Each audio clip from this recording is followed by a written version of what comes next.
Shri doctor Manmohan Singh ji, हम उसको दिल से नमन करते हैं और उसने इस देश की इकोनॉमी को जिंदा रखा है और बहुत सारी कुर्बानियां हैं जो डॉक्टर मनमोहन सिंह जी ने इस देश के लिए दी और अपनी पूरी जवानी इस देश के लिए निछावर किया है।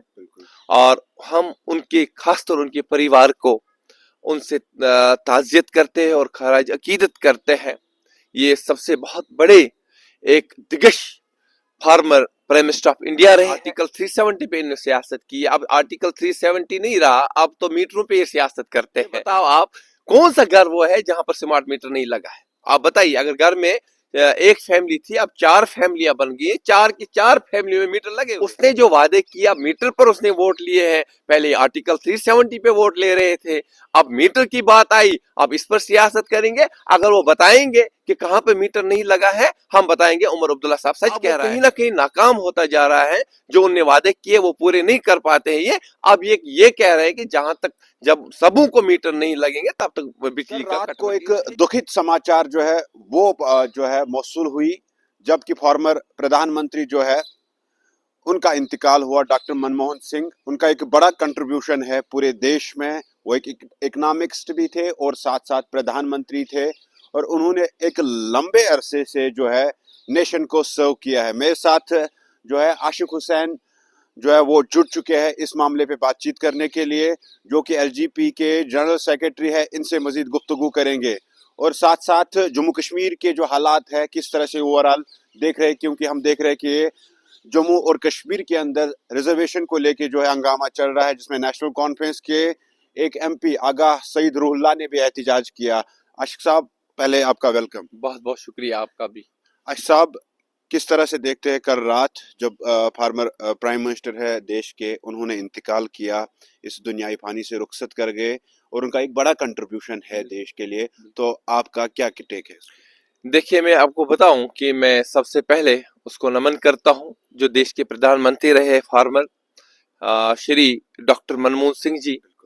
हम उसको दिल से नमन करते हैं और उसने इस देश की इकोनॉमी को जिंदा रखा है और बहुत सारी कुर्बानियां हैं जो डॉक्टर मनमोहन सिंह जी ने इस देश के लिए दिए हैं और अपनी पूरी जवानी इस देश के लिए निछावर किया है।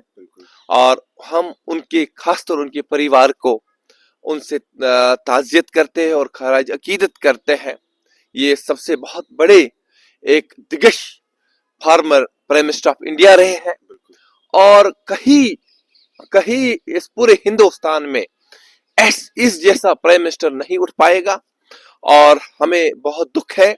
हम उनके फैमिलियों के साथ हैं, पूरी एलजीपी पार्टी के तरफ से, और हम पूरे उनके परिवार को उनसे यकीन दिलाना चाहते हैं पूरा देश आपके साथ है। और खासतौर पूरी हमारी तंजीम, जैसे कि हमारे होनहार कैबिनेट मिनिस्टर श्री चिराग पासवान जी, और हम आज यहाँ इस जम्मू में आपके माध्यम से उनके उस परिवार तक, दुखी परिवार जो है, उन तक ये संदेशा पहुंचाना चाहते हैं। बेशक इस फानी दुनिया से हमारे डॉक्टर श्री मनमोहन सिंह जी ने जो अलविदा किया है, रुखसत हुए हैं, और आखिरकार हर एक को इस दुनिया से अलविदा होना है, यहाँ पर किसी को नहीं रहना है।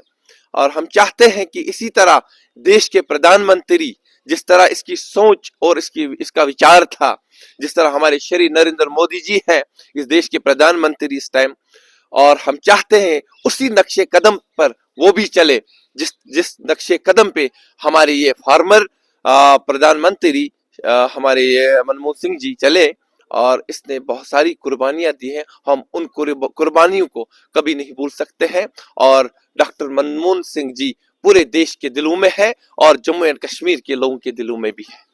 4 दिन पहले श्रीनगर के अंदर नेशनल कॉन्फ्रेंस के एमपी आगा सईद रूहुल्लाह, जिनकी एक बड़ी फैन फॉलोइंग है श्रीनगर के अंदर, नौजवान को पसंद करते हैं, उन्होंने एहतिजाज किया अपनी सरकार के खिलाफ रिजर्वेशन रिव्यू को लेके कि ओपन मेरिट के साथ नाइंसाफी हो रही है। तो उस ओवरऑल हलचल को आप किस तरह से देखते हो? और दूसरी तरफ से अपनी पार्टी के ही लोग जो है उससे नाराज है। देखिए, मैं बताऊं, आगा रोहाला साहब को मैं इस चीज के लिए सलाम करना चाहता हूं। और आगा रोहाला साहब वो लीडर है जिसने वाकई ही नेशनल कॉन्फ्रेंस को जिंदा किया है, जो मर के नेशनल कॉन्फ्रेंस जो दफन हुई थी वो जिंदा हुई है। आप ये मानते हो उन्होंने जिंदा किया? बिल्कुल मानते हैं। देखिए, जो लीडर अच्छा काम करेगा, अपने देश के लिए काम करेगा, अपने उन लोगों के लिए बात करेगा जिन लोगों ने इन लोगों को पद दिया है और बहुत बढ़ चढ़ कर हिस्सा लिया है इस इलेक्शन में और इनको उस ऐवान में पहुंचाया है आज जो ये कभी नहीं पहुंच सकते थे।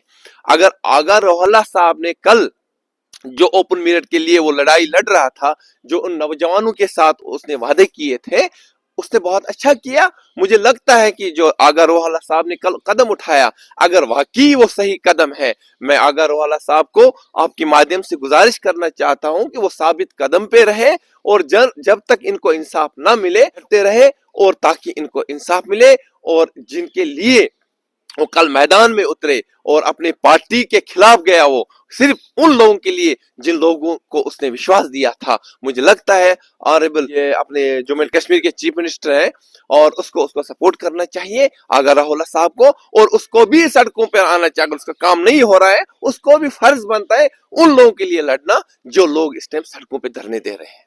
तो आशिक साहब, ये भी मैं जानना चाहूंगा, जिस तरह से आपने कहा, क्योंकि आप खुद एक नौजवान हो, क्या आपको लगता है कि ओपन मेरिट के साथ नाइंसाफी हो रही है?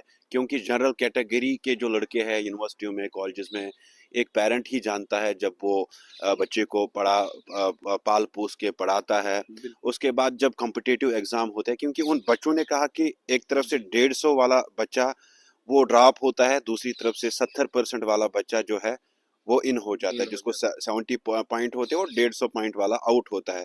क्या आप खुद नौजवान है, आपकी पार्टी का भी क्या है इस पे? देखिए, मैं अपनी पार्टी की बात कर रहा हूँ। हमारे जो चिराग पासवान जी है, अगर आपको याद होगा, वो जम्मू एंड कश्मीर में एक ही बार दौरे पे आए हैं श्रीनगर में, उसने ये बात जरूर कही है, मैं जम्मू एंड कश्मीर के युवा के साथ हूँ, यहाँ पर हम नाइंसाफी नहीं होने देंगे।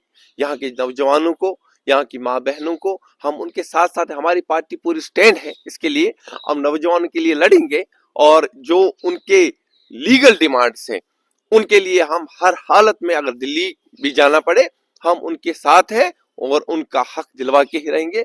देखिए, जब नाइंसाफी की बात की है आपने, जब तक किसी देश में एक नौजवान के साथ, युवा के साथ नाइंसाफी नहीं होती है, शायद कोई ऐसे लोग धरने पे नहीं आ जाएंगे जब तक उनके साथ नाइंसाफी नहीं होती है। आप भी मानते हो कि ओपन मेरिट के साथ नाइंसाफी? बिल्कुल मानते हैं, बिल्कुल मानते हैं। जो बैकडोर एंट्रियां हो रही थी वो बंद होने चाहिए। जिनका हक बनता है उनको वो मुकाम देना चाहिए, मेरिट बेसिस पे उनका हक दीजिए। और उनके साथ जो नाइंसाफी हो रही है, मुझे लगता है जम्मू एंड कश्मीर के गवर्नमेंट को इनके साथ रहना चाहिए, उनके मसले हल करने चाहिए। लोग तो, मुझे लगता है लोग तो इस टाइम भी, देखिए अभी बर्फ नहीं गिरी कश्मीर में, JNK में। अगर कश्मीर की बात करें तो बिजली कब से कट हुई, हाँ शुरू हुई। अब जब हुकूमत बनी तो अब हम ये नहीं बोलते 200 यूनिट फ्री दे दो, हम कह रहे हैं अपनी बिजली दे दो। हम कह रहे हैं जब हम खाना खाते, शाम को डिनर करते, उस टाइम तक ही बिजली रखो। हम कह रहे हैं जब शाम की नमाज होती है, सुबह की नमाज होती है, 2 टाइम ही रखो, लेकिन खुदा के लिए रखो ना। अब वो बिजली कहीं नजर नहीं आती है। अब ये उमर साहब बताता कि यहाँ पे बहुत बर्फबारी हुई है, बर्फबारी में तो 2 साल हुए अभी बर्फ नहीं गिर रहा है कश्मीर में। आज ना बर्फ है ना तो बारिश है, तो बिजली है नहीं। तो अब मैं क्या दावा करना चाहता है उमर साहब? मुझे लगता है उमर साहब को फिर, अगर ये इन चीजों में वो कामयाब नहीं होता है, उसको अपने पद पर इस्तीफा देना चाहिए।